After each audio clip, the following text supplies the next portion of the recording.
I can. No, that's the one I Oh, recorded. Yes, I am. All right, Karen, it's great to see you again. good to see you too, Sevilla. I've really enjoyed your latest conversations. Oh, thank you. Well, it's, I mean, I I enjoy always all have of them. fun with them too. So it's a privilege to be able to do this kind of stuff, hang out with interesting people. Yeah. And your channel is just getting better and better, you know. Oh, It's a really nice spot for these conversations. So I guess I contacted you because there's two in particular that I really related to and enjoyed. And that was your talk with Glen about did he say boomerang? I don't know if he said boomerang theory or boomerang. well, that was the title of the episode. Mhm. Yeah, Boomerang Theory. It was the last one that we did. It was Mhm. episode 6 in the What is Life series. Yeah. And then with Mark Solms and his book, whose title I don't remember, but who was very interesting. The Hidden Spring. A Yeah, Journey to the Source hidden of spring. Yeah. Consciousness. Yeah. So I guess there are quite a few questions I wanted to ask you, or maybe reflect with you about some of those. Getting my notes together. Some of those.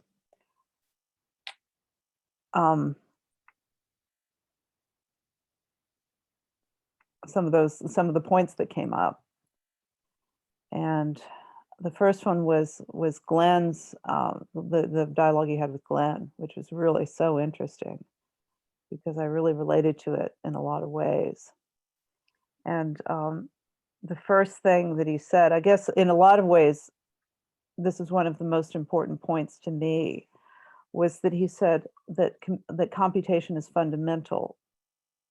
And because computation itself, I guess what he's saying is computation itself is a relationship. Yes. Well, yeah, he says computation is more fundamental than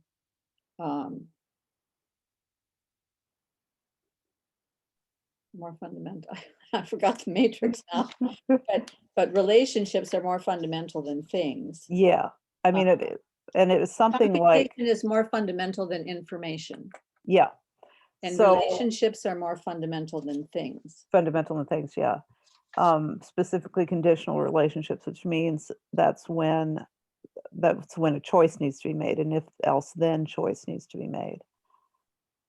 And so and that means choice means that outcome is not predetermined. And so that in order for an outcome, you have to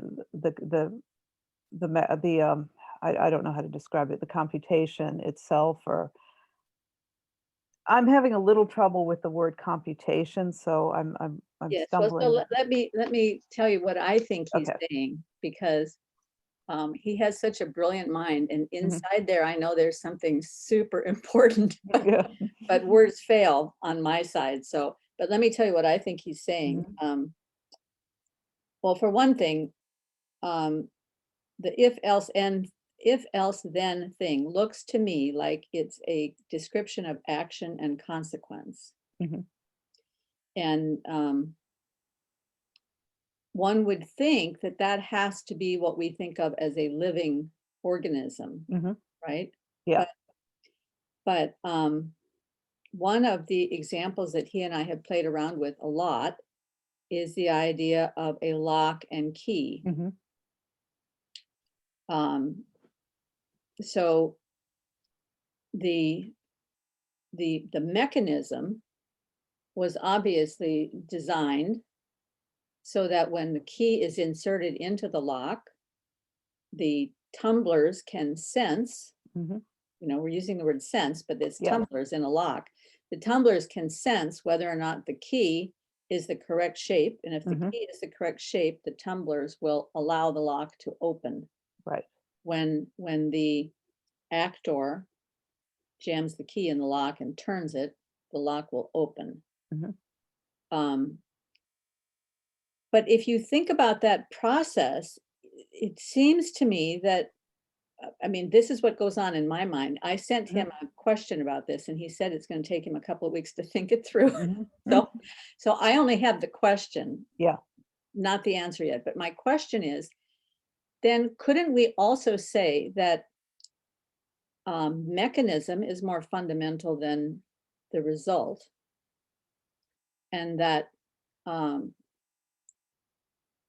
conditions are more fundamental than I wrote this up as a matrix here. Conditions are, yeah, mechanism is more fundamental than the output, Mhm. and conditions are more fundamental than the result. Yeah, that makes And sense. if that's true, Mhm. then that means that, in a sense, the physical laws of the universe are the conditions under which the results happen. So those physical laws of the universe obviously have to be fundamental, because Mhm. without, for example, gravity is what allowed or initiated the particles coming together Mhm. into atoms, and the atoms coming together into planetary systems and Mhm. all of that stuff. There's a condition and then there's a result. So there's some kind, even before there is what we call life, there has to be some kind of a lock and key Mhm. mechanism Mhm. where some condition produces some result. Mhm. That's Yeah, what so I think. I think that's what he's talking about, but yeah, that I makes may sense be going because, beyond his. well, I think I think both of us have sort of, I guess what you would say, um, a, a, a visceral understanding of what he's talking about. Because what I think he means is very similar to yours, which is that, like you just said, it's action and then outcome. And it's that engagement. It's that engagement with the lock that where everything is. It's that relationship between lock and key. Mhm. And then there is a choice to be made, or let's just say there's an engagement, and it either engages or it doesn't engage. And it's in that engagement, not engagement space that everything is. It's that relationship. Well, it seems to me it has to be that way because it's in that engagement, not engagement space that things Mhm. cohere into Mhm. things, Exactly. which is where Yeah. I think a lot about boundaries, Mhm. but the boundary is not imposed on the thing. The Yeah. boundary arises because the thing has cohered, Right. right? There's something Right. central that's drawing to itself a certain something that Yeah. makes that become a thing. Yeah. It turns it into a pattern. It turns it into something Yeah, that is durable, let's just say, yeah. to some extent, that has some staying power, that isn't, like, you couldn't say that this relationship itself has staying power. It is an event. It happens. And if it is successful, then exactly what you're saying, it coheres into something, a thing. And that can happen just about in any way that there's a relationship. Well, one of the things I was thinking about when you asked that question was I wrote down, how is a thing defined? Mhm. And Oh, then good, good. yeah, how is a thing Yeah. seen? When we see something, when we perceive something, Mhm. how do we perceive it? And so thinking of it from the standpoint of an artist, one of the things I was taught in this creativity class, which it took me a long time to understand what he was talking about, Mhm. because I interpreted initially through a different filter, but he said, you paint relationships, not things. Mhm. I thought he was talking about maybe if I have two figures on the square, I'm Mhm. painting what that relationship looks like between the two figures on the Right. square. And certainly at some level that's true. Mhm. But what I'm really doing is I'm painting the relationship between this color and that color, the Mhm. relationship between this dark and that light, the relationship between this shape and that shape. Mhm. So it's all about the relationships. And the reason that's important is that if you paint the thing itself, you're going to get it wrong. Because when you try to observe and paint a thing, your left brain gets engaged and starts telling you, particulating that thing and telling you Mhm. what that thing is and what it looks like. And Right, the left brain does not function well on that level. The left right. brain will give you a very sad, sorry, partial, mechanical Mhm. view of that thing, and you lose all the life that's in it. But if That's you right. paint the relationships, then the thing, even if it's a human face, is going to come out Mhm. far more like what it actually is, because the right brain is contemplating those relationships, and the right brain has a much better view of what that thing is. Mhm. Well, I suspect you don't even have to when you say that, you can just kind of put that in your brain and forget about it because I mean, in theory, that makes all the sense in the world, but when you're actually doing it, I suspect that you're not thinking about relationships at all, that they just appear to you, that they just, they feel right. The relationships feel right. Is that the case? Well, there's a yes and a no there. I years ago I used to sing, and one of the guys that was an accompanist for the work that I did was just an amazing pianist. And I asked him one time, I said, "You play so effortlessly. How did that happen?" And he said, "Well, 10,000 hours of Mhm. discipline for one moment of freedom." And I think painting, for me, painting was Mhm. certainly like that, because painting did not come naturally to me. Mhm. I was extremely awkward when I first started doing it. I didn't have any idea what I was doing. I was trying to represent what I thought I saw, and I was very left brain going about it, and Mhm. everything came out very awkward. But the more that I kept going over these elements and principles of design and really learning what they are and what they can do and how they all relate to each other, and color theory, and the theory of dynamics and rhythm and balance and all of those kinds of things, and I kept painting, painting, painting. And so at first I'm thinking about all those things, Mhm. but I'm also realizing there's too much thinking going on here. Because if you're processing all of these pieces of Mhm. stuff, you get completely overwhelmed and immobilized, and it just comes to a halt. Mhm. So then, after a time when I got more capable, let's say, I would start listening to lectures so that my left brain would get engaged and I wasn't able to think. And that would kind of release the implicit knowledge that I had gained over all that time of practicing with those things, so that the ones that were important to me, that came up into my salience field as I was working, would be more natural. And I didn't have to think about it so much. I could Mhm. get into the zone. That's right. Yeah. Yeah, that makes sense. So there are things that you practice, let's just say after all that time, and Yeah. then it becomes integrated. Yeah. So in a way, there's what you were able to produce is both determined by your practice, by how much practice you've done, and by how much exposure you've had, and by what you've decided you like in terms of where you're going with painting, what types of subjects and colors you like to use and stuff like that. And then there's also this whole dynamic, free aspect to it that you've ingrained all these skills and talent. And then when you express them, it's a very free thing. That isn't like you said, the flow state. That is where all the freedom is, where you're just intuitively creating these relationships as you go.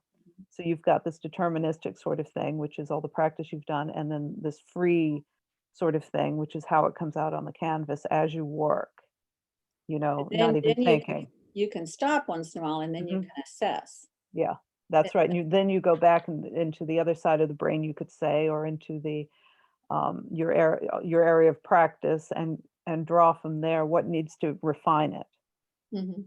But the actual expression is a very free thing and almost unconscious. Is that right?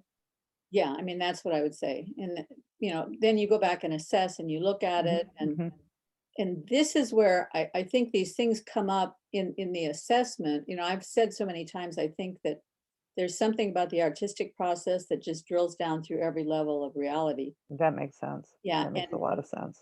um, I used to think that it was the elements and principles of design, that matrix, that that you would find that pattern everywhere, and you do, but that's not really what I see when I look at everything out there. What I'm really seeing is the artistic process itself has some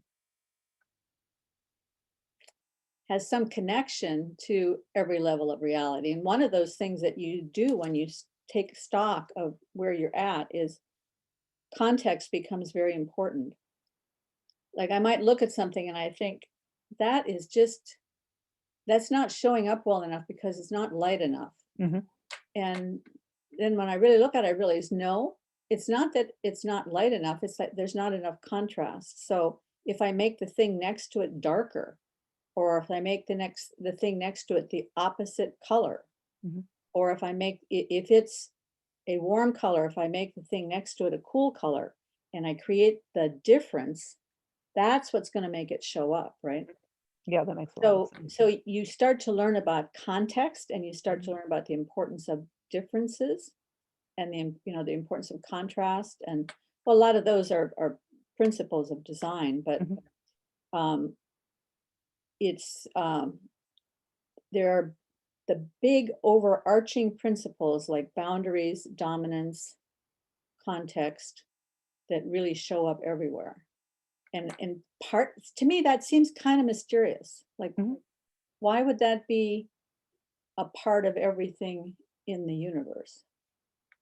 Yeah, it certainly sounds like this design this design program is kind of reflects the metaphysics. You know, it's more of a reflection of the kind of metaphysical things that we keep looking at this Mhm. corner. Like what are the commonalities that you could say apply or at least undergird every level?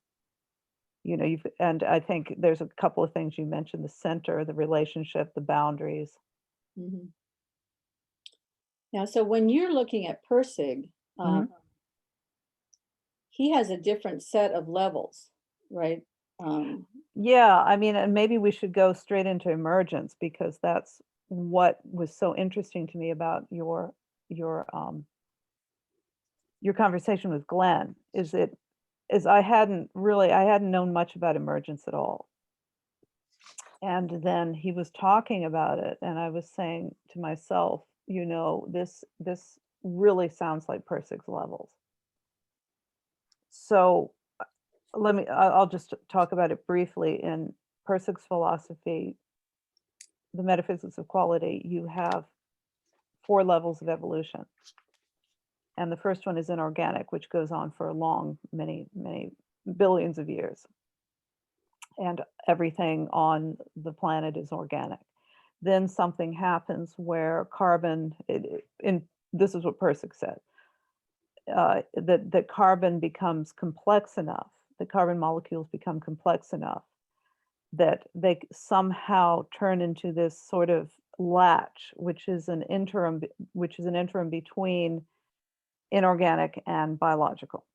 There's something that happens that it becomes sufficiently complicated that it latches off into that. And one principle underlying all these levels, by the way, or the evolution itself, is that anything on in its level is always trying to overcome the laws of that level. So anything inorganic is always trying for more freedom, for more flexibility towards something better.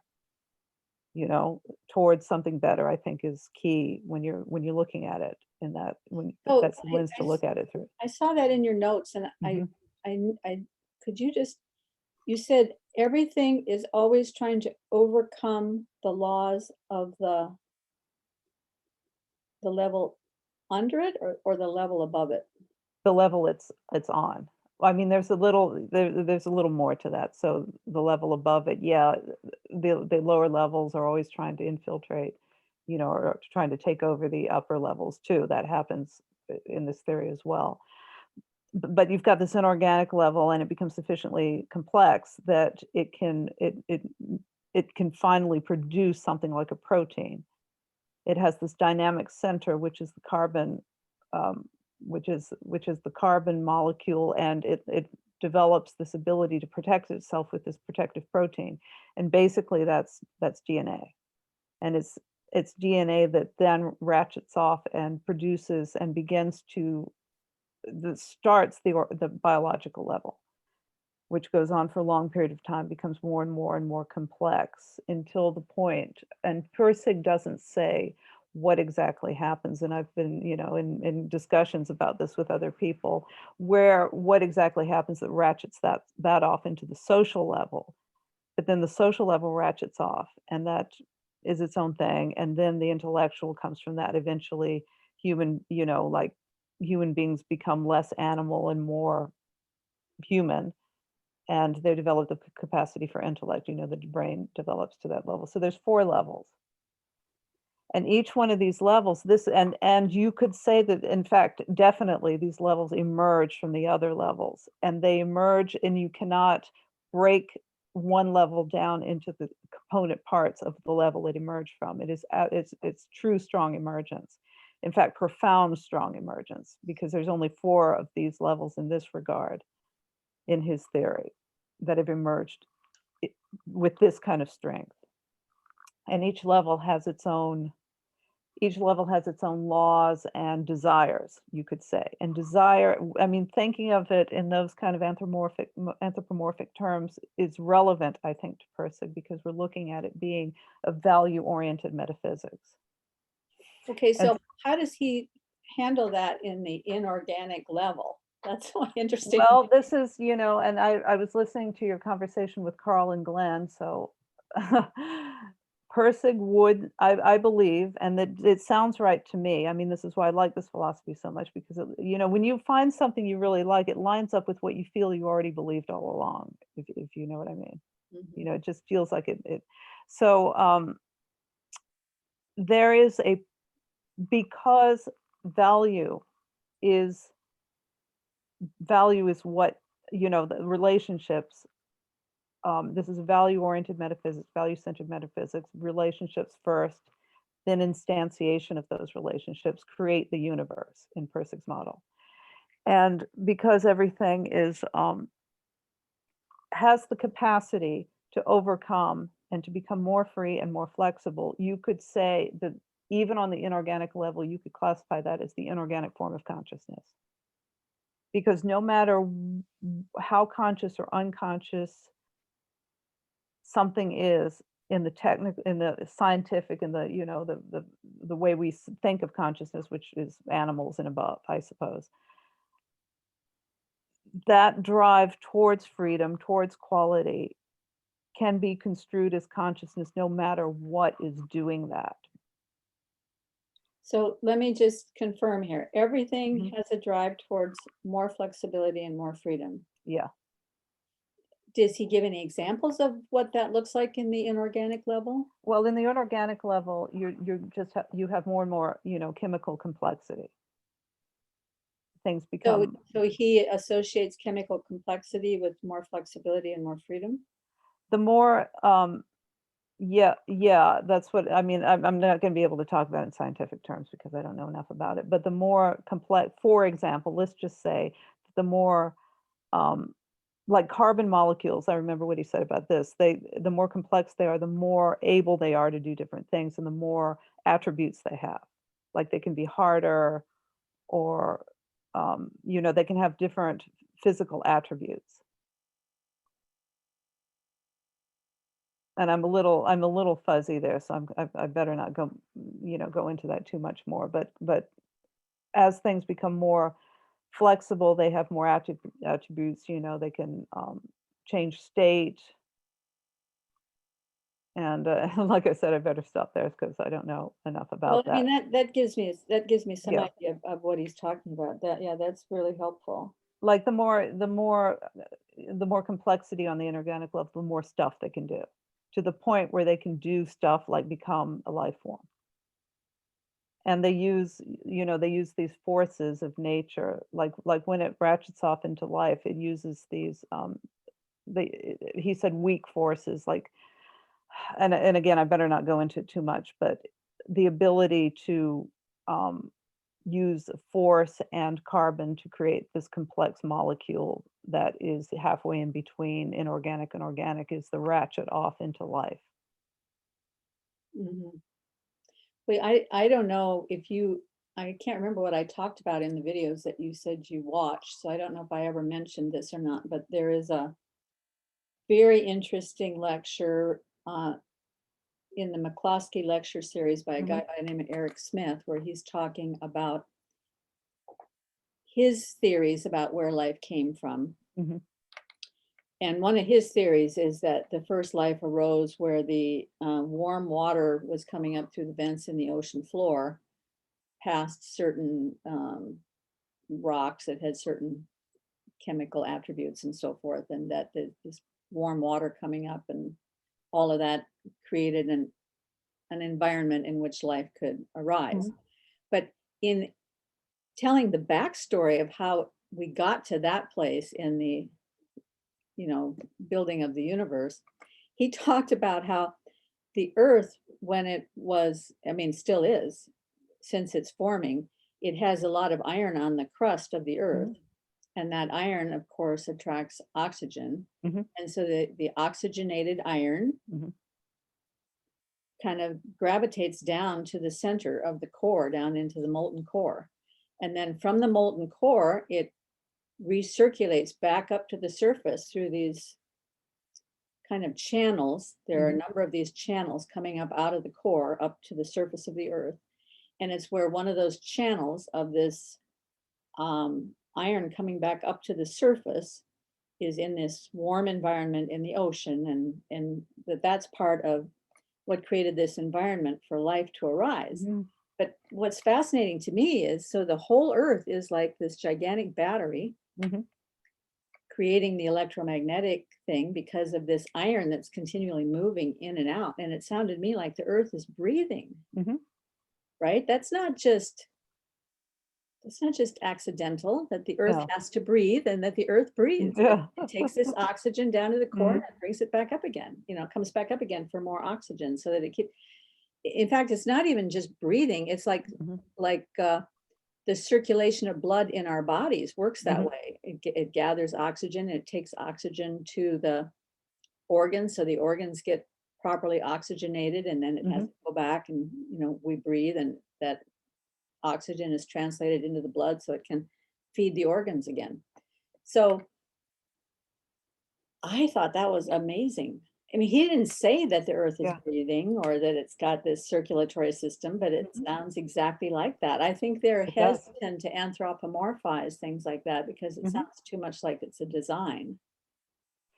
I think that makes sense. You know, you could certainly look at it on that level, and also what you're describing is that same, you know, is going for more flexibility, going for more complexity, for, you know, to be able to do more things. That's a very complicated system you described. And these inorganic things, you know, in this model that I'm describing, would each, you know, on very small steps would be saying, this feels better, this feels better. And as you do this more, better, better, better, this feels like it's freeing up. This feels like, you know, I can combine with more things. And then eventually you get something emergent like that from all these tiny steps towards what's better, towards what's freer, towards what's more flexible.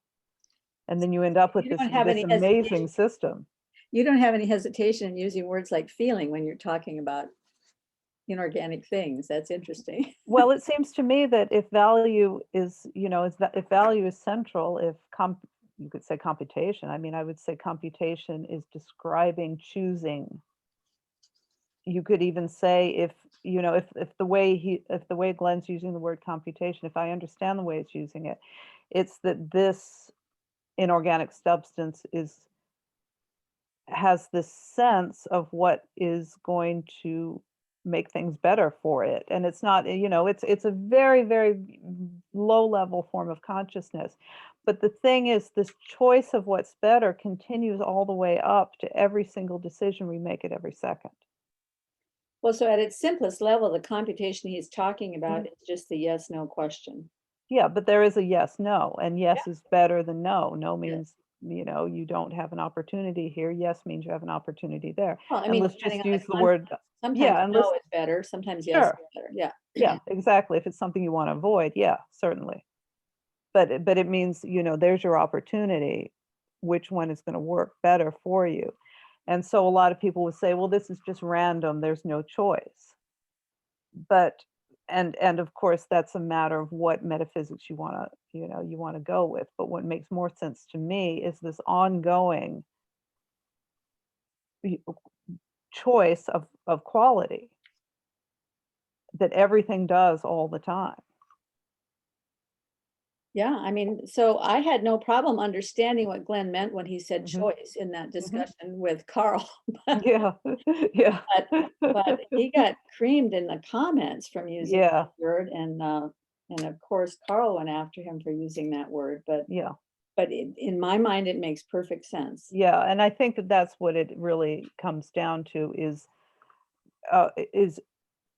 you can argue it forever, but I think it's a point of view, and this is the point of view that I think that certainly for me, and it seems like for you makes more sense than random particles bumping together until until they until they create something. That doesn't sound right to me. Well, even from a perfectly scientific point of view, I Mhm, think, I mean, and I'm obviously not a scientist, but things randomly bump together mhm, until they make something based on a physical law, mhm, some constant or one of the four fundamental forces, or there's something happening mhm, that makes something happen. mhm. There has to be a precedent. Something Yeah, precedes something of always, course. and Yeah. Exactly like you were saying about all this training to learn art preceded you being able to make these sophisticated unconscious decisions when you're painting. Mhm. Well, I've heard this matrix before of perceive, decide, act. I don't remember Mhm, where I saw it first, but it fits so well with what um, Carl Friston means when he's talking about the Markov blanket mhm, in the arising of the consciousness, and with what Mark Solms is talking about as well. Perceive, decide, act. mhm, Perceive would be the sensory mhm, part, and then act is the active. So we mhm, have the sensory states and the active states, and in between is the decision place, the mhm, internal state. So you have mhm. sensory, internal, and act. And only the sensory states in our brains are connected to the external world. Right. They receive from the external world. We internalize, try to understand what it's all about, and then we act, upon the external world. So the active states have the ability to act upon the external world. The sensory states have the ability to draw in the external world into to be acted upon. Yeah, that makes sense. So it's perceive, decide, act. Mhm, Well, that's also, um, if you think just of quantum states, the quantum waves do not become quantum particles until they're observed. So there has to be some sort of perceiving. mhm, When they're observed, there's a decision process of mhm, whether to become a particle here or there. There's so mhm, many probabilities of where the particle could end up mhm. coming out of the wave. And then once that particle is there, it has some sort of active effect on everything else, right? Yeah. So where the particle lands once it's been observed has some sort of action effect. So it's still Mhm. this perceive, decide, act, so that matrix seems to go through everything. Yeah. Yeah. And perceive, decide, act is would be the same kind of thing. You have this perception. You could call it unconscious. You could call it pre-intellectual perception of value. Mhm. It makes itself known to you in in a sensory way. And then what are you going to do? And this, again, goes all the way down. What is that is receives this signal? What is it going to do to act on that so that it becomes a pattern, so that it becomes something tangible, so that it becomes the thing that the computational relationship instantiates? Wow, okay, that's really interesting. I'm gonna have to think about that. Because Glenn is always talking about how algorithms are real, Hmm. because an algorithm can instantiate into Hmm. a thing like a chip or, Hmm. a computer. An Hmm. algorithm can instantiate itself. Well, I mean, with some help, obviously, but an algorithm can be instantiated. So algorithms are real. Anything that can be instantiated is real. Hmm. So you're talking about a value. This value, the value scale is the kind of the decision, the decision about, is this, I when I had the conversation with Mark Solms, we talked about, is this good for me or bad for me, Yeah, I remember that. right? Yeah. Yeah. And so that's the value scale that you're always thinking about. Um, your body says it's too hot right now, it needs Hmm. something. So what am I going to do to not be hot? Then I have to decide what's good for me, and that's the internal process, and then I act. Hmm. Um, but what part of that were you saying is finding the pattern? Because that was really interesting to me when you said Hmm. instantiating the pattern, and I kind of missed your terminology there. Okay, well, let's just say I'm too hot. What am I going to do about it? And that what you do about it is a pattern of value. It's like taking off your coat, and then you will remember next time to take off your coat. So that becomes a pretty solid pattern that this perception of being too hot and fixing it, let's just say. So any action is a pattern. It may be a good one or it may be one that isn't so useful. So it would line up with when you make an action and it doesn't align with reality, Hmm. reality being what's good for you, Yeah, then you have to adapt your predictive hierarchy that's right. so that the next time when you make an action, it will align with reality. Right. You have created some kind of way of dealing with this perception of quality, high or low. And if it doesn't alleviate, if it doesn't make things better for you, then you're gonna let that one go and try something else the next time. Yeah. So you're going to go for what you think is better, but it may not be. And if it's not, then you'll try something else. And if it is, you're going to continue with that, and then that pattern itself is going to grow. So as human beings, what happens to us that we can get so messed up in that decision-making process that make we think we're making a decision that's going to make it better for us, Mhm. and we actually make a decision that makes it way worse for us, and then we're unable to see that that's what we're doing. So we get Mhm. lost in that space for a long time. What is that? It's something like the parasitic processing, right? John Vervaeke's parasitic processing, meaning like this should be taking us in the right direction, but something is happening, and we're doing the same process, but it ends up being something that isn't good. I think that let's look at what John Vervaeke says. He's very interested in being in the meditative space in Buddhism and that kind of thing. And I think that one thing that happens, let's just talk on a practical level. Mhm. Um, if you have a bunch of preconceptions about the way things are and you're trying to mold things into your preconceived notion, then the thing you choose to do may not be so good because it's not based on reality. It's based on an idea, or it's based on some prejudice that you have, or something that you want to be true. So unless you have an in the moment relationship with reality, and that doesn't mean you dismiss everything you've learned and everything like that, but it also means you have to be observing reality as it presents itself to you, not as if you'd like it to present itself to you, or not as if you're too stuck in all the stuff you've learned, if you're too stuck in your static patterns, let's say, and you're not seeing what's in front of you in that meditative, let's just say, in the moment, in the present, these terms that are used in mindfulness all the time. then you might have a difficult time making a choice because you're not looking at reality as it presents itself to you. You're looking at reality through the lens of too much staticity, let's say. So you need to combine. It's exactly what you said, I think, of your painting process. You need to combine all the good things you've learned with where you want the painting, what's happening on the canvas.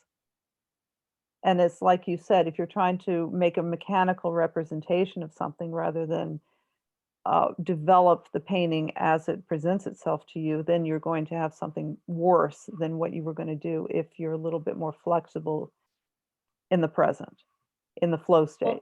When you're describing this thing with it, when you get too stuck in your static patterns, that sounds very much like when Ian McGilchrist is talking about how it seems that our brains have changed over the centuries so that we're becoming more and more and more stuck in the left hemisphere, which is causing us to particularize this vision that we have of reality, but it's getting more and more and more atomized rather than getting a broader perspective kind of view of things. Is that a crossover there? I would say definitely, because I think one thing he said is when you start categorizing things, atomizing things, then you pull the life out of it and you end up with a dead duck. You've defined all the parts, but the parts, defining the parts don't make the whole. There's this other thing that makes the thing whole. This you could call it life. You could call it life, even in even in something that's not alive, like a painting. If you dissect things too much, you pull the life out of it.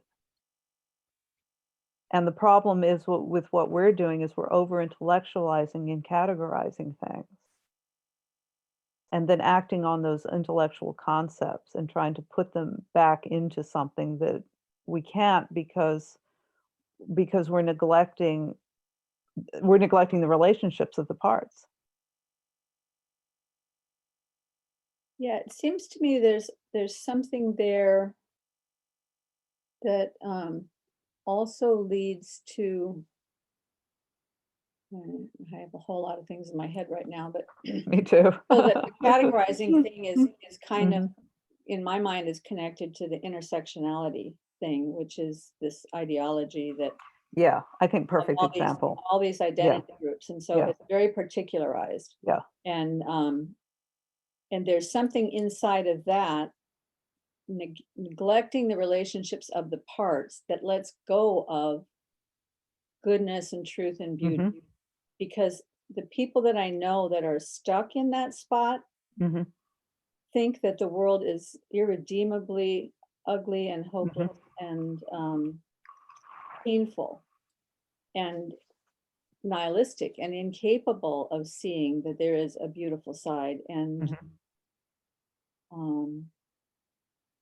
I mean, I know some people who are trapped there. It's very much like a mental illness that they can't get out of because the world looks so hopeless to them that they can't get past that. And so it's This is a tough one. it's one of those big things. So it's the utopian vision, the preconceived notions. Basically, I think what you're saying is any sort of an ideology is an incomplete view of the world. Absolutely. Yeah, it's purely intellectual. It's enforcing an intellectual construct onto the other levels and that's where the levels come back in, because you've got things going on at the other levels, the social and the biological level, that the rules of the intellectual can't apply to these levels. You have to take them all into account. So if you take an intellectual construct and try to enforce it onto the social level without paying attention to the social stuff, then it's not going to work. It's a nice idea. You can say, well, it's a really great idea for everything to be equal for everyone. And then you try to enforce that on people. And then, onto society, which has these natural hierarchies. and then you try to dismantle these hierarchies with this artificial means without paying attention to the fact that the social level has these hierarchies that have evolved, bottom up. And then then it's really problematic because they're incongruent. So the only way you can keep them going is to enforce them. So we could go back, we could take it back down to the level of when Glenn was talking about complexity and the inner and the outer, which I think you're relating also to these levels. But his example, very simple example, is that of a watch, that a watch has equal complexity, whether it's a functioning watch or whether it's a watch that's been reduced down to its component parts and is just sitting in a pile. They're both the same complexity. But the watch that is a working, functioning watch is internally complex. But once you get up outside the boundary of that and you get into the outer view of that watch, looking at it, it's very simple to relate to it by just observing the way the hands move. And you don't need to know anything about the complexity of the inside, right? Right. But so if you take that inner and outer thing and think of the social world being the inner, which is very, very complex. Our social relationships are very complex and have arisen over eons and are pretty much baked in. And then you get up outside of that, up to the next level, which is the intellectual level, and you try to impose your view on it and say, oh, well, if it were a watch, I would say, oh, well, I want the hands to move backwards instead of forwards. So if I force that to happen, then all the gears of the watch are just going to go, right? Yep. Perfect. Yeah. So it's exactly the same thing. And Exactly the same thing. that's was so interesting to me about when Glenn was talking about that inner and outer thing. You can see that everywhere. Yeah. Yeah, and you've got this construct, which like intellectually, it's a really good idea, fairness for everyone. And then that construct says, well, what's been unfair is that this group of people, and then you make a fixed identity, based on a couple of variables, has more than this group. So obviously, the best way is to make sure that this group gets more of the advantages going forward. And it's so simplistic. And these, and then it's saying, well, this thing I've said is reality, which is that this group of people can be characterized this way.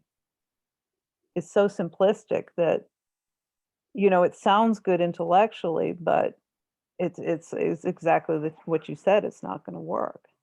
You've decided that it's better for everyone that the hands go backward.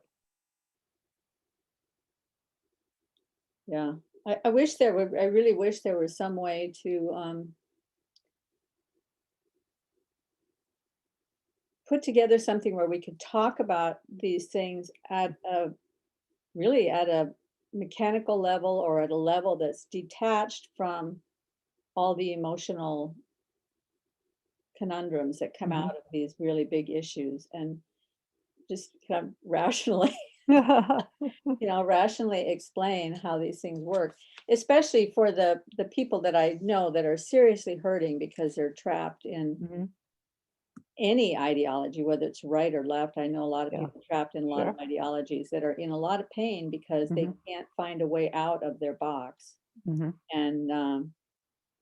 And the only way that they can see to get out of their box is to force somebody else to come into their box and share the same box with them. And yeah, we're headed into some tough times in the world, I think. Yeah, I hope we can do something about it. Yeah. What do you think, maybe we should talk about Mark Solms a little bit, since he's more in that era. He's sort of, so well, one thing I thought was great is that Solms is so close to both McGilchrist and Panksepp, and he's really close to Panksepp, who I'm just such a big fan of. Have you ever seen Panksepp's tickling the rats? No, I've heard Jordan Peterson talk about it. It's so cute. It's the best. So that's how he demonstrates that rats have this essential, which he's got these 7 these 7 emotions, these 7 base emotions. There's Mhm. a whole lot of models for emotions, but his are based on what the mammal expresses, which is these 7 base emotions, and one of them, is play, which he demonstrated. You've got to see it; it's the best. Well, he also had the thing about rats that rats have to be reciprocal in their play or they won't Hmm. continue playing. Yeah. The bigger, larger rat, if he wins all the time, Hmm. the little rat won't play with him anymore. So in order Hmm. to continue to play, the bigger rat will subsume some of his own strength and kind of Hmm. back off so that the little rat gets to win at least 30% of the time. Hmm. And I wish I should have brought this video up, but when my older daughter got a puppy like 3 years ago, and it was one of these tiny little dogs. The puppy was about this big. Hmm. And we have a pretty large Siberian Husky. And so she would Is he bring, the one who didn't drink? yes, yeah. Uh-huh. So she would bring the puppy over Mhm. and I would babysit the puppy. And I took a video of the two dogs trying to play together the very first time. And the first time they're trying to play together, and of course, when dogs play, it sounds scary because they're Yeah. Oh, barking yeah, and yeah, yelling at yeah. each other, and you think, oh, they're going to kill each Hmm. other, but they're just playing. Hmm. And our dog named Junebug, she would try to bat the little thing because the little thing would bat her with his little Hmm. paw. Yeah, And that's so Junebug would cute. come up and bat the little thing. The little thing would fly across the room. And Uh-huh. pretty quick, Junebug got the idea this is not going to work. And so she subsumed all her power down to where all she used was her nose. Hmm. And she would sit in one place and kind of nose the little thing. The little thing would climb up over her head and then she'd nose it again. Hmm. So they would just play this little game. So it was a perfect picture of what Panksepp was talking about. Hmm. Yeah, because the dog has made a choice to carry on the game, or how boring it is to just win, and that play circuit wants to carry on. Yeah, yeah, yeah. I wish we could get to the, when I was talking to Mark Solms, he said, what we're doing here, talking, this is a Hmm. kind of play. Hmm. But see, that's the way it should be, right? But there's so Yeah. much talk nowadays. It isn't. It's I've got to dominate. I've got to win, Hmm. and you lose all the you lose all the joy in the doing and all the joy in the listening to. Hmm. Just Well, wouldn't you say that having to win, like, let's just say that's a satisfying, obviously that's going to be you're going to get some kind of gratification out of that. But it seems to me that if we're living in a world that's increasingly atomized, that sort of this is it, this is the like that is going for the outcome that is favorable to you in a very rigid way. It's either winning or losing. So if you've got this mode of seeing reality that's very left brain, that is very yes, no, win, lose. So then probably wouldn't you say then that the predominant positive emotion is winning with a worldview like that? it's interesting because of my own proclivities. I tend to think of the dominant emotion being instant gratification. So I guess winning is a sign of instant gratification. Right, but well, let's just say, I mean, instant gratification, that positive affect, let's just say, Mhm. which instant gratification, I think you could say it's related. It's certainly very similar. But that the thing that inspires positive emotion the most within the context of this culture that is more and more categorizing, atomizing, cutting the life out of things, and becomes more reductionistic, that in that worldview, winning would be where you're more inclined to find an instant gratification rather than in play, rather than, in other ways maybe we used to do things, maybe more nuanced ways, or maybe yeah, I guess that's all I can think of to say about that. Well, I don't know if it was Panksepp or I'm not sure who it was who did this research, but a few years ago, I um, watched a bunch of videos by a woman who specialized in the neuroscience of eating.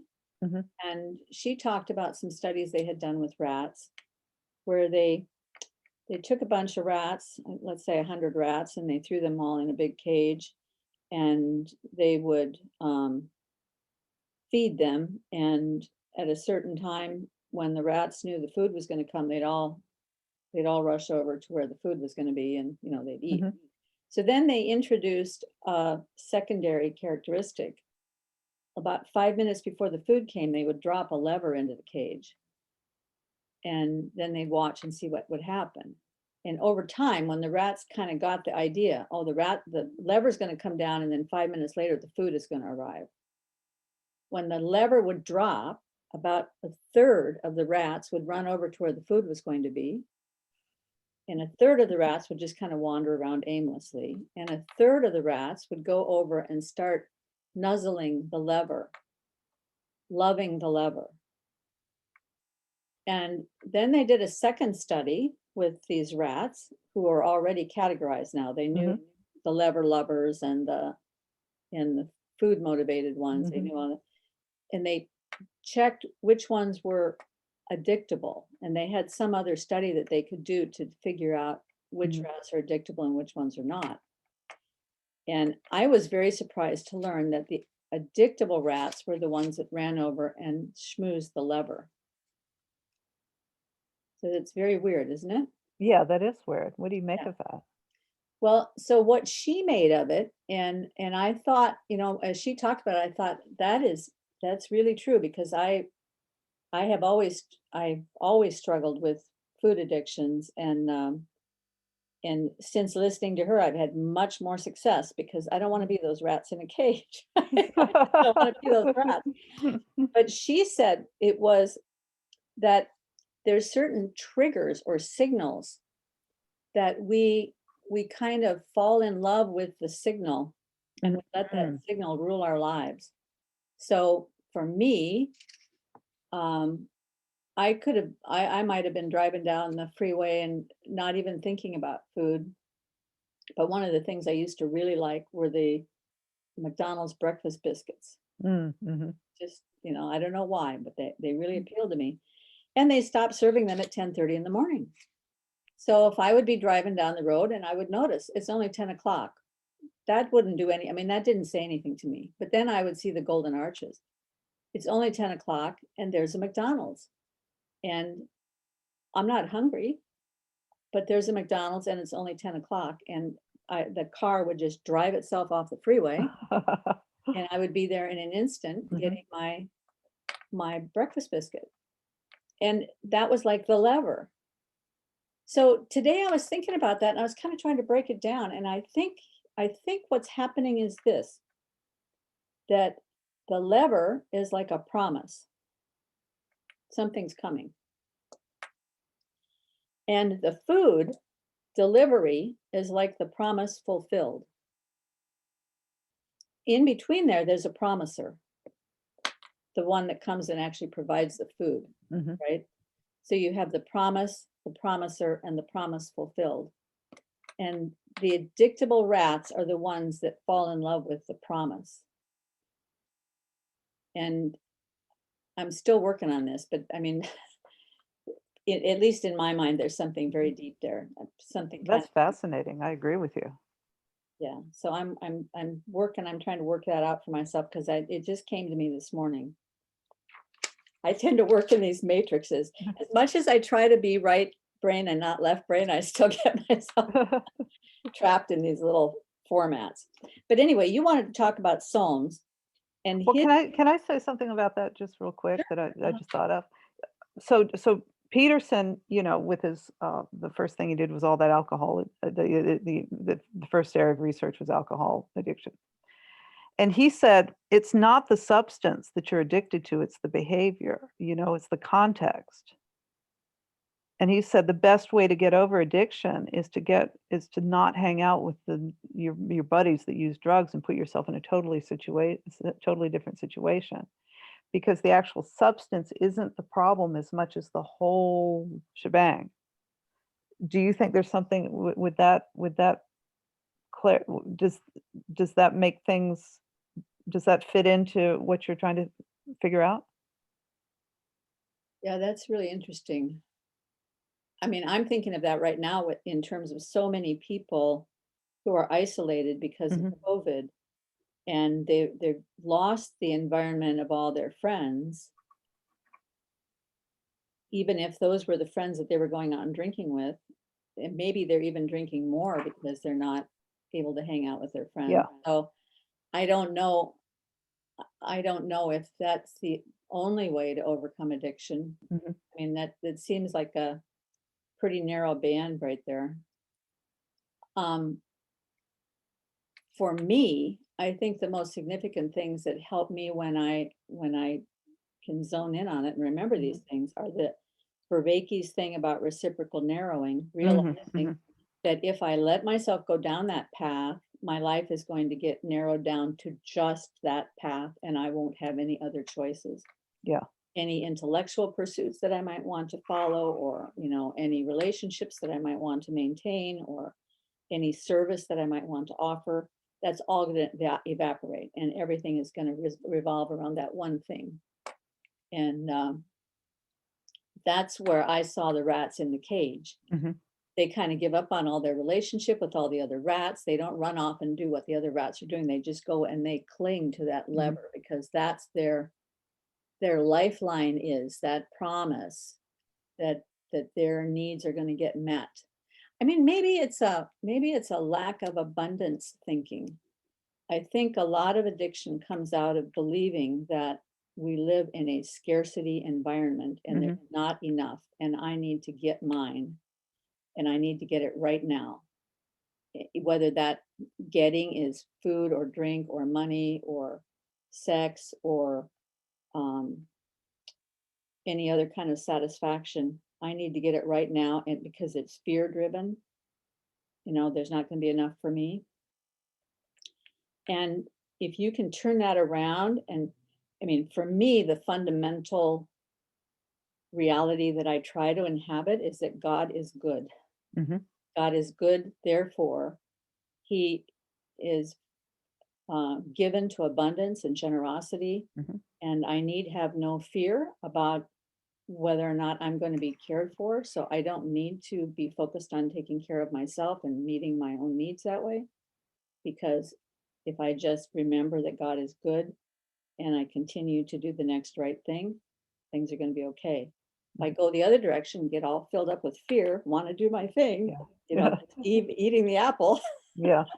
all of a sudden the world narrows down to this, Mhm. very particular point where you've lost the beauty of the universal opportunity.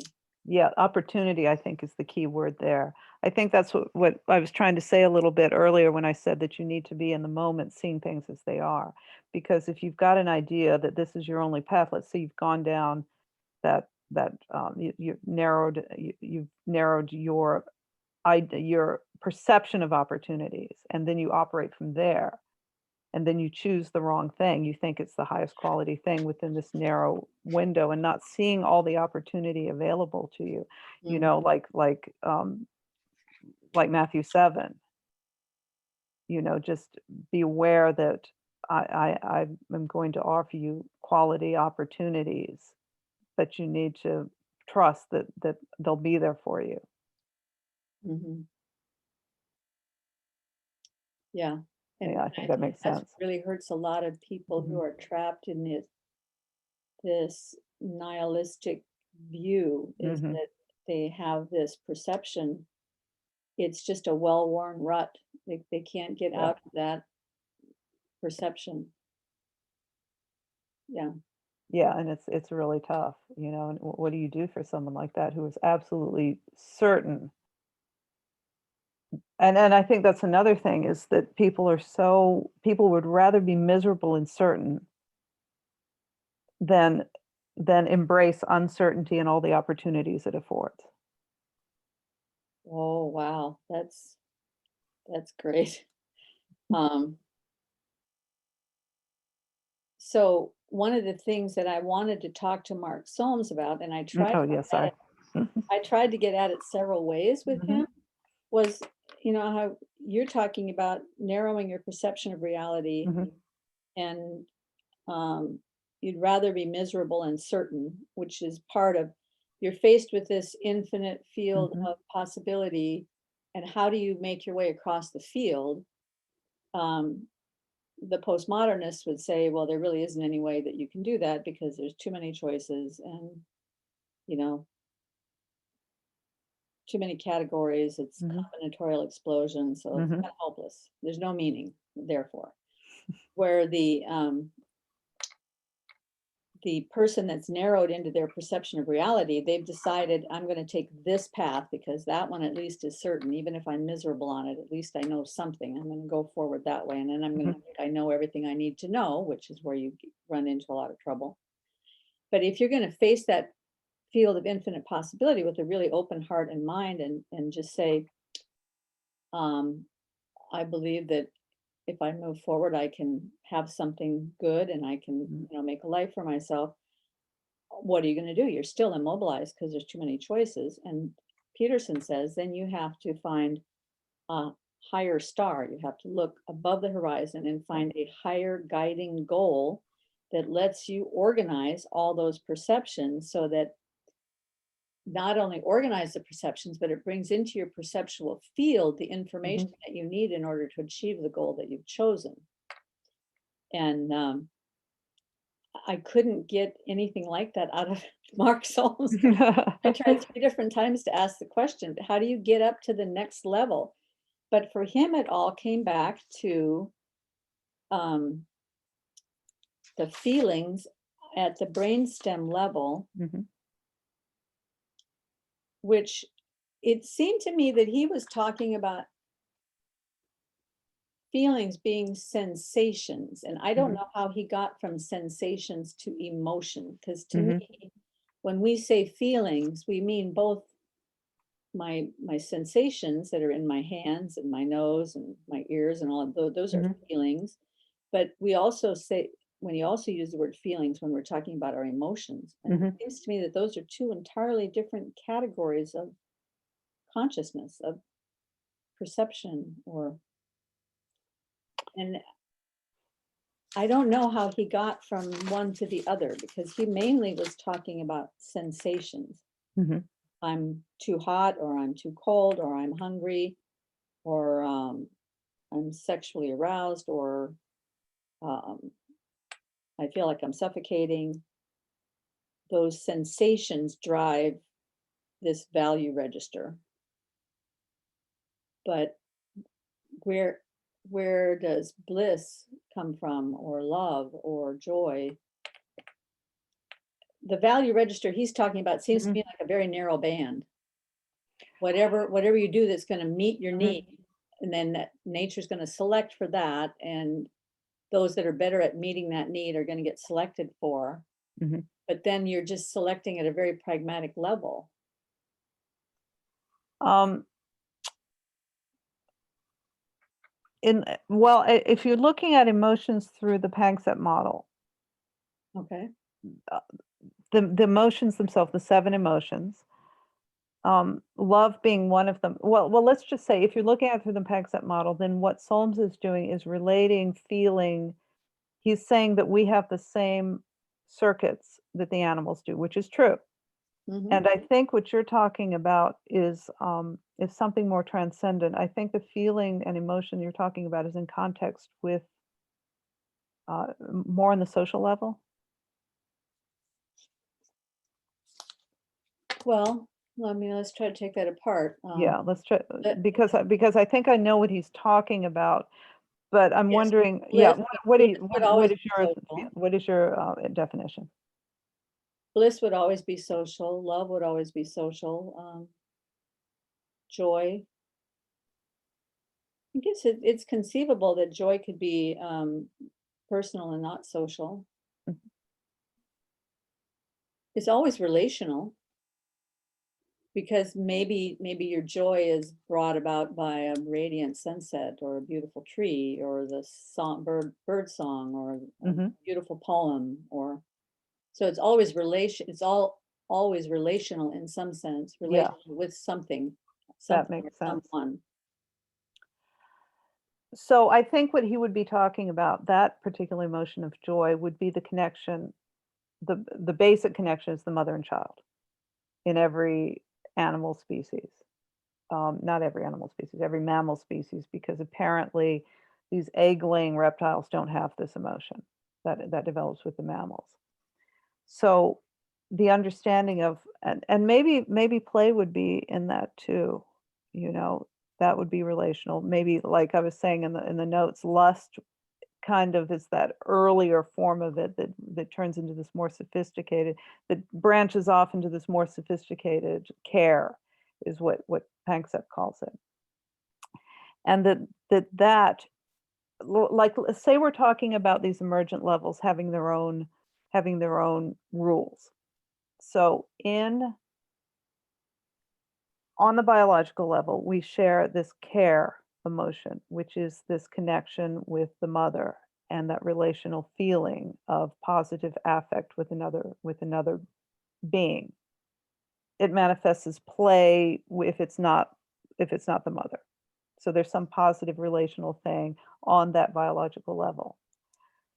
On the social level, the way we relate to each other is manifest with these emotions, but the social level develops its own version of it. It's not like I don't believe it's like the evolutionary scientists map it one-on-one.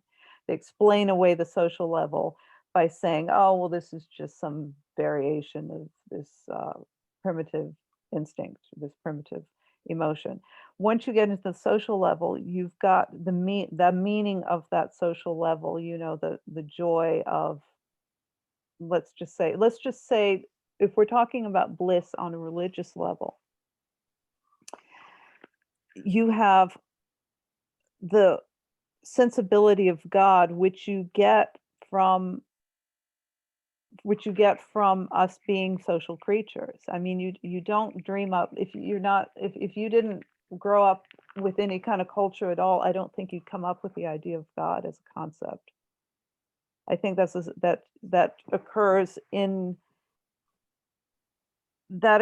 in conjunction with everyone, you know, you have relations with, and that love magnified. I don't want to say God is emergent because I don't necessarily believe that, but it's one way of explaining it, is saying that love magnified becomes this emergent, you know, socially becomes this higher emergence, like Glen said, above the individuals. So there's two things there. I need to pull them apart. The first is that one of my earliest childhood memories, and maybe I was 3, I don't know. I did not grow up in a family of faith. There was no church or talk about God or anything like that when I was growing up. Mhm. In fact, I grew up in a pretty chaotic environment, but one of my Mhm. earliest memories as a child, maybe 3, Mhm. and my memory is subsumed with light and a beautiful field or something. I don't really know where I was. I don't know, but Mhm. absolute certainty that there was a God. Mhm. So I don't think, for me at least, when I was that age, and of course I went through many years after that when I didn't have that kind of certainty, but I remember that when I was 3 years old, um, that didn't come out of any teaching or any Mhm. social environment. Um, that I know of. I mean, there may Mhm. have been some, maybe I had a 3-year-old friend who was Mhm. all pattering on about God or something. You know, I don't know. I don't Mhm. recall that at all. I just remember that feeling. And I talked to other people who had that Mhm. same experience where they had a deep feeling when they were very young children that there was, we wouldn't have used the word God, Mhm. but that there was somebody, Yeah. some entity that was good and filled with kindness and beauty. Even though my home environment was not that, Yeah. I had this assurance that there was something that was beautiful and kind and comforting. So I don't know where that comes from. But then when we get to this idea of Glen talking about all the different emergent levels, one of the characteristics of an emergent level, strong emergence, is having top-down causality. So a simpler explanation, a simpler example than thinking about God would be, my consciousness is a strongly emergent factor of my humanness, and my consciousness has a downward causality upon me, because my consciousness can, tell me that I need to get out of a burning building. Yeah. It has an impact on my body. My consciousness can tell me, you need to have more friendships or whatever, your consciousness is going to have an effect on you as a person. And I start thinking about so many things. And I know, it's can't stay with one train of thought. Yeah, But so I can't either. thinking about if a person wanted to look at God as an emergent property, which I don't really want to do that, because God is a person and not a property, but he certainly has a downward causality.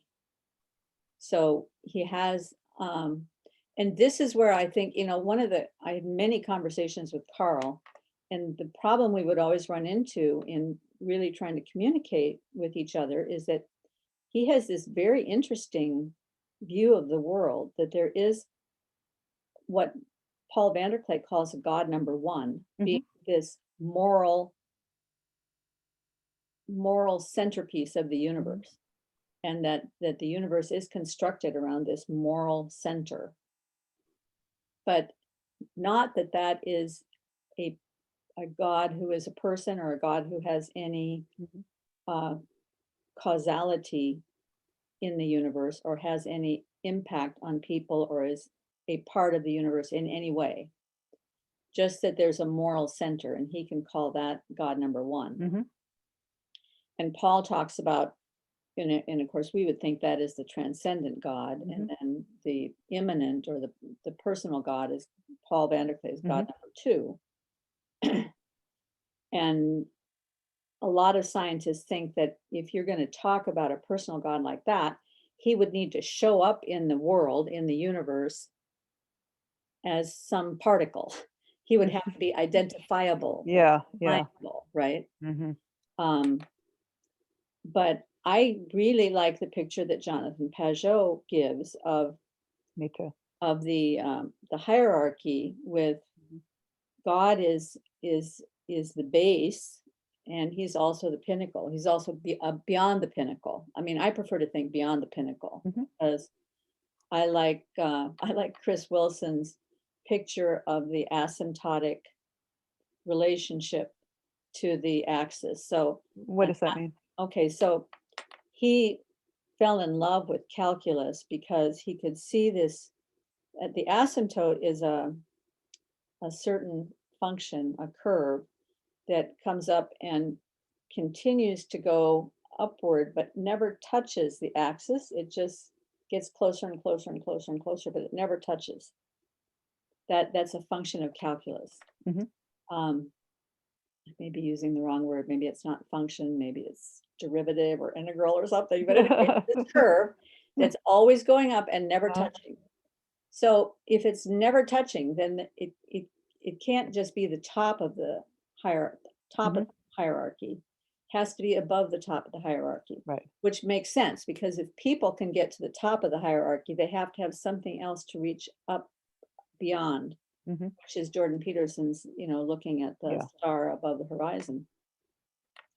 So this God, who is the foundation of everything, is also waiting for us above the top of the hierarchy and having a downward causal effect on the hierarchy. So there's always this continual movement through the universe, continually pouring out love and goodness and generosity and abundance, and helping everybody to kind of rise up. It's kind of a lame picture, but Well, it's like that, I mean, I guess in a graphic, it would be that eye that's hovering above, on the dollar. I mean, I don't want to go into that kind of Yeah. symbolism, but it does make sense. I mean, if you're looking at an ancient symbol or um, that transcendent eye, Yeah, you well, could and say. some people think of that eye being, oh, he's always watching you, just waiting to strike you Yeah, dead, but God number one. Yeah. but but But there's a beautiful verse in the Old Mhm. Testament that the eye of God seeks to and fro upon the earth to see those that he might bless, that he Mhm. might, that he might offer his goodness and his generosity to. Right. And the other side of even the eye that's looking at you to show you when you've gone wrong, that is a blessing and a gift as well. Because if we didn't have this place where when we fail to align with reality, we suffer the consequences. Mhm. If that never happened, we could never be safe. That's the only thing that keeps us safe, is knowing that Mhm. when we don't align with the consequences, we have to adapt our perspective. That's our safety net right there. That's That's right. not that's not a vicious judge just waiting for you to fail. Mm-mm. That is, here's the way. Let me teach you. Yeah.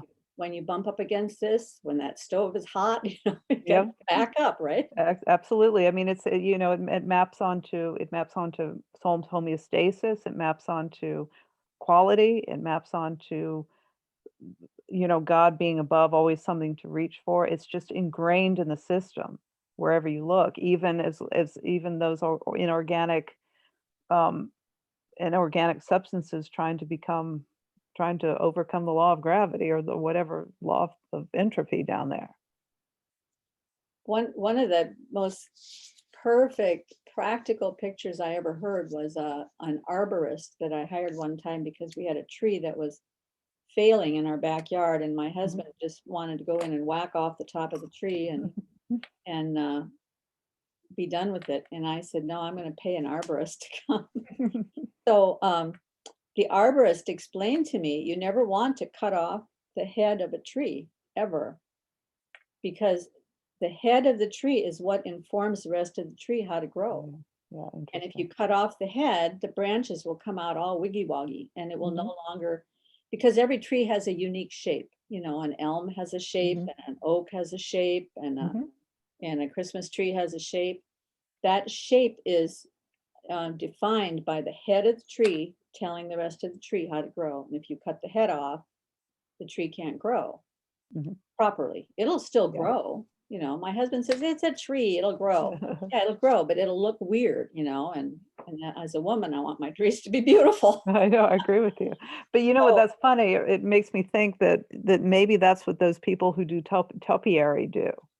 Like they top down, put this system on the tree to make it conform to their preconceived notions of how it should look. yeah, So that's like a left brain, a left brain approach to tree trimming is topiary. I think that's the word. yeah. Whereas you're talking about the right brain organic, like like using the left brain to clean it up, but as a tool for the right brain for the essential nature of the tree to flourish.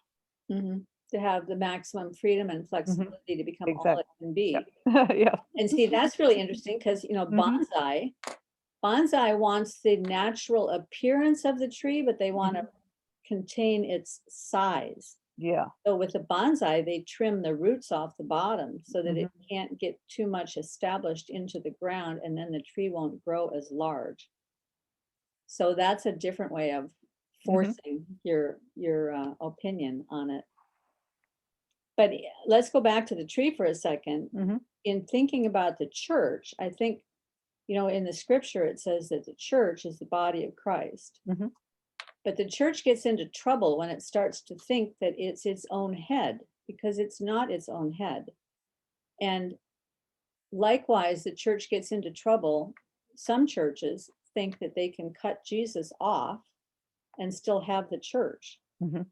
But Jesus is the head of the church. And without the head, the church will not grow properly. All Mhm. the limbs and pieces and eyes and nose, everything won't be where it's supposed to be if the head isn't there. That's right. And I think that's the same picture. And I mean, obviously, it's true of our human bodies. Mhm. Yeah, A- obviously. And you don't even have to cut off the whole head, but if you just cut out some little part of the brain Mhm. that has as its function telling the limbs how to behave, the limbs Mhm. will stop behaving properly, right? Exactly, yeah, yeah. You have some neurological or a stroke. And I think this is what the meaning crisis people are talking about. Mhm. At least Jordan Peterson is talking about this. If you cut God off and say society can function without God, it's not going to happen. Mhm. Yeah, and I think we're seeing that. We're seeing all these, um, a lot of this nihilism that we're seeing in some of our friends is because there's been something sold to them that we're just as good as God and we can fix it ourselves. Or I know a lot of people who say, yeah, maybe there's a God, but if he's there, he's bad. He's evil to Yeah, the look core. what happened. Yeah, He yeah, stuck us here in this evil situation, and yeah, we're stuck here, and we have no choice about it. And yeah. so Yeah, no choice very about it. That's excited. that's really the worst, isn't it? I Mhm. mean, I think that's a culmination of maybe what we're talking about is choice and the perception of, and you have the choice to see that you have a choice. Well, so let me ask you, I don't Mhm. know how Percy would feel about this. I don't know how you would feel about this. Um, One of the quandaries that I get into when I start thinking about this is Jordan Peterson talks about the field of infinite possibility, Mhm, and whatever it is that you focus on and move towards, that's going to construct the future, basically. Well, it's not mhm, going to, it's going to construct the past, because you're once you've done it, it's now past. Okay. mhm. So, Sure. so you're constructing your past is Mhm, basically what you're doing. And there is a new age idea that um, if you think it, it can happen. So you have all these what do they call them? The posters that have all their hopes and wishes on that they want to come true. What do they call Oh, are you talking about, like, it's like The Secret, it's like, what is that thing called that's so them? Yeah, but popular? but I mean, some people have. Manifesting. Oh, yeah, some Yeah, people have these yeah. parties where they make up posters of what they Oh, want. affirmations, right? Is Yeah, it? Yeah, yeah. yeah, an affirmation poster. I Mhm. think there's another word for it, but that's the basic idea. Yeah. How does the world actually work? Because it does seem like there's some truth to that, Mhm, that that your perception of how the world is and mhm, your actions according to your perception are what create the life that you have. And if mhm, you, I mean, you can say that you believe things, but if your mhm, actions don't align with what you're saying, then that's not really what you believe, but your actions are what are producing the life that you have. So mhm, if your actions align with an idea that, oh, the world is horrible and it's all desperate and mhm, meaningless, pretty much you're going to be laying in your bed and you're not going to be living your life, and then that's your life. mhm. But where do we draw the line between that and manifesting? Well, I mean, I think that, let's just say that manifesting, let's look at that word opportunity, that if, well, the thing about manifesting, it seems to me, is it's frequently for more earthly outcomes. Hmm. Typically, it's about money. Hmm. It's also about relationships, getting the guy or whatever it is. I don't think affirmations and manifesting in itself, the process, is a bad thing. It just depends on, I mean, this is exactly what Pajot was saying. If you're setting your sights too low or in the wrong direction, maybe you'll get it, but you're really going to be at a much lower level. If you're always setting your sights, if you're always manifesting, because really these affirmations, you could say prayer and affirmation are very related. It's just affirmation is a prayer for something worldly, for something for let's just say abundance, in terms of, that's the word they like to use, in terms of money. But a prayer is asking for guidance from the highest good. And as a mechanism, they're probably very similar. I mean, I think these affirmations put you in a space where you probably, you're probably going to be looking for those opportunities to make money. But what if something like a prayer puts you in a space to make the highest quality decisions?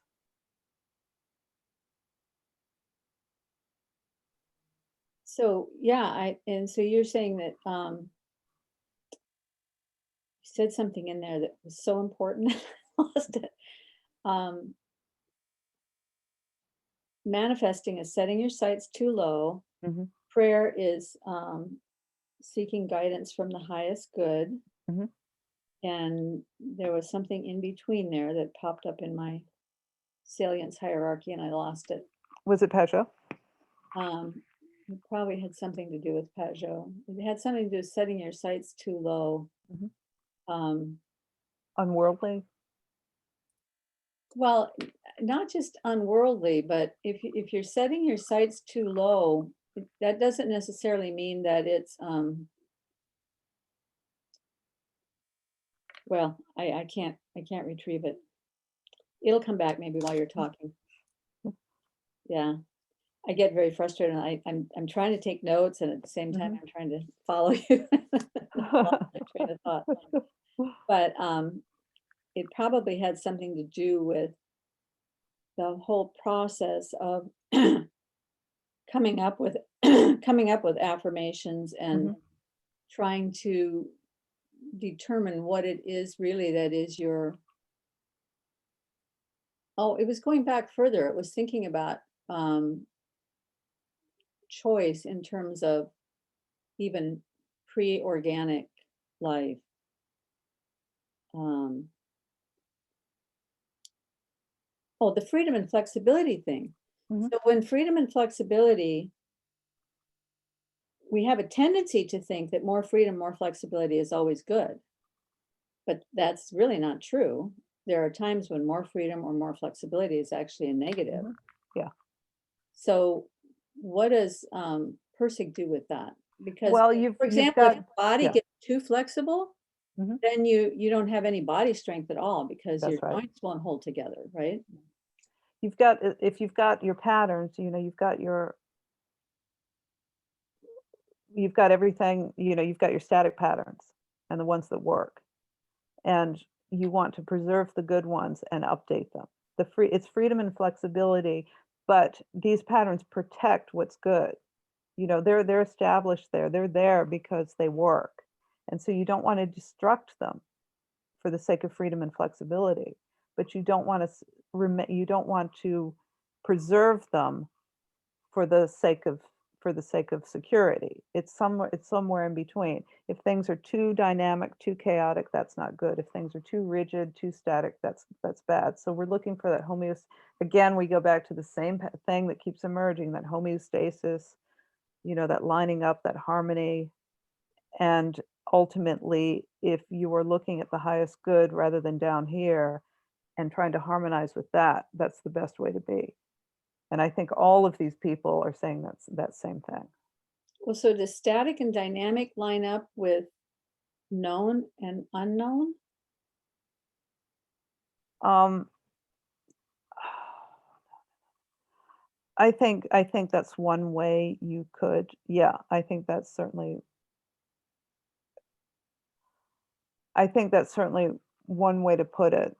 Um, I don't know how to answer that question, Well, but there's something tell in me there more about like that. dynamic quality.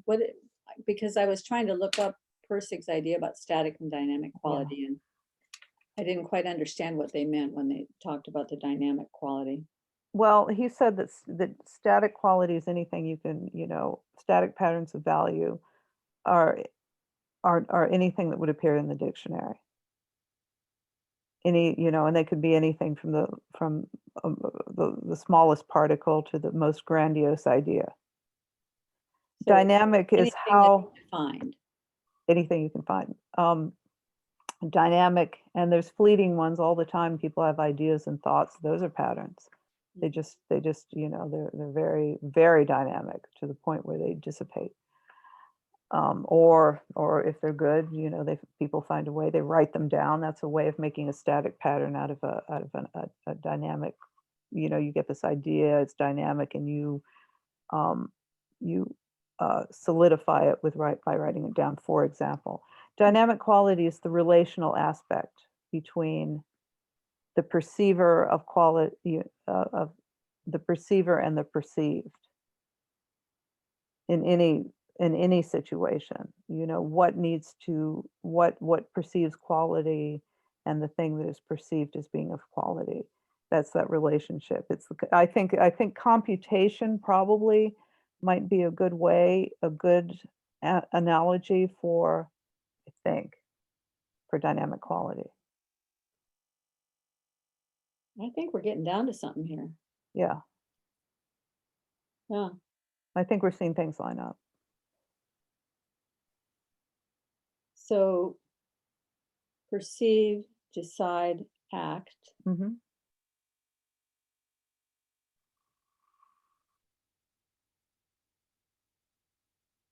The perceived is outside of that matrix. So perceive, decide, act is if I'm thinking of a living organism, Mm-hmm. perceive, decide, act happens within the living organism. Mm-hmm. And the living organism is perceiving something outside. It comes out of the salience landscape. Like let's talk about relevance realization, which is another good analogy for dynamics, for the mechanism, for the event, for the moment of dynamic quality. It's like what comes out at you, at that relationship with what comes out at you. Yeah, so it's what you're perceiving. It's the perceived. Mm-hmm. It is the relationship. Yeah. Relationship between the perceiver and the perceived. Like it's an event. So it's the whole event then of something is to be perceived, and then there is the perceiver, decider, actor that is perceiving that thing. Mm-hmm. So inside the organism, there's the sensory state, the internal state, and the active state, perceiving the perceived and acting upon the perceived. So there's a relationship going on there. Mm-hmm. So those are the 4 elements of that event. Mm-hmm. Okay. Like I would say, I mean, it's hard to define, but it's that what is taking you, it's the perception, it's the moment of perception of the thing that is better, or the moment of perception of the better, of the good. And you can see, if you were looking at this, if you're looking at this through a religious lens, that God really figures into this. You could argue that dynamic quality and God are very much related. Well, so you could argue they're the same thing. That lines up with the McGilchrist idea about the right hemisphere. The right hemisphere welcomes right hemisphere makes some sort of a choice as to what to let in, but can only let in what presences itself outside of the right hemisphere. Right. So it brings in what presences, Mm-hmm. and then it passes that over to the left hemisphere, and the left hemisphere can only represent. Mm-hmm. It can't presence. Yeah. It creates an analog with what's already known. It takes this new information and creates a new pattern and an analog. So the right hemisphere is seeking, always doing this. Always seeking. Okay. Everything's always seeking. What presences, and what presences is always in the, well, not always, in the unknown, what presences itself to the right hemisphere out of the unknown. That's where I think this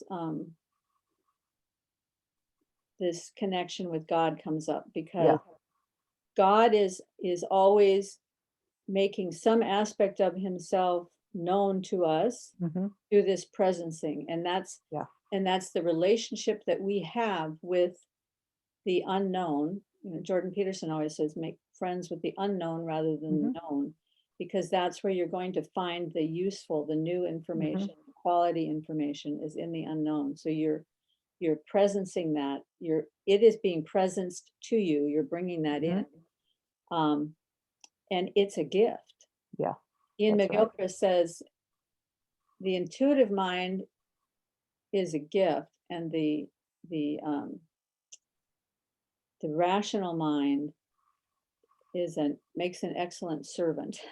Exactly. And I think that that lines up with everything we're talking about. So I'm gonna think some more about this idea of the dynamic quality and how that lines up with, and I don't know if you've ever looked into Esther Meek. Mm-mm. Esther Meek and N.T. Wright both write about this idea of true knowledge being relational, having Yeah, a that relationship makes sense. with the gift that the unknown is offering. Mhm. And if you look at it on a phenomenological level, let's say you have a rose bush and your rose bush doesn't look very happy and you want your rose bush to be happier. So you build a relationship with your rose bush. You try Mhm. something and you observe, is this making it happier or not Mhm. happier? And as time goes by and you feed the rose bush and you water it and you trim it and you read about things that you can learn about how to take care of a rose bush, the rose bush will tell you what it needs, and you'll be Mhm. able to, have a relationship with your rose bush. Right. You have a relationship with your bicycle when you learn to Mhm. ride it, and it becomes the Mhm. implicit, tacit knowledge for you Mhm. that becomes a part of who you are. And that real knowledge like that is always a gift coming to Mhm. you that can be incorporated into your being. And that gift, there's something beautiful and loving about Mhm. that gift. It's a loving presence offered to Yeah, us. a loving presence, and that we Yeah, need to be open and aware to see to sense that, rather than closed off from that, not believing it's there. yeah. Yeah. So on that note, maybe we should wind up. We went a little longer than we than we planned, but that's Well, okay. This was yeah, this was play. was just such a delight. Yeah, Mhm. I hope we get to talk again. I learned a lot from you. Well, I always learn a lot from you, and I just love what you're doing with your channel. Thank you. Thank you. Yeah, now you're on to Lila. So are you done with Yeah, Lila? yeah. Hmm? Are you done with Lila yet? No, I'm only on chapter 18. I'm going kind of slow. Okay, well, It's 32 chapters. I haven't seen any of the Lila stuff yet because I've been so busy, but I'm gonna go back and It's so hard to do everything to I mean, there's just so much good stuff out there. well, I don't know how you do it because you're also working full time. So Well, I don't do, I don't I would like to do more maybe one of these days. well, much respect, lady. Good Well, luck with you. back at you. Okay, All right, Karen, I'll see you next time. Take care. Bye. bye.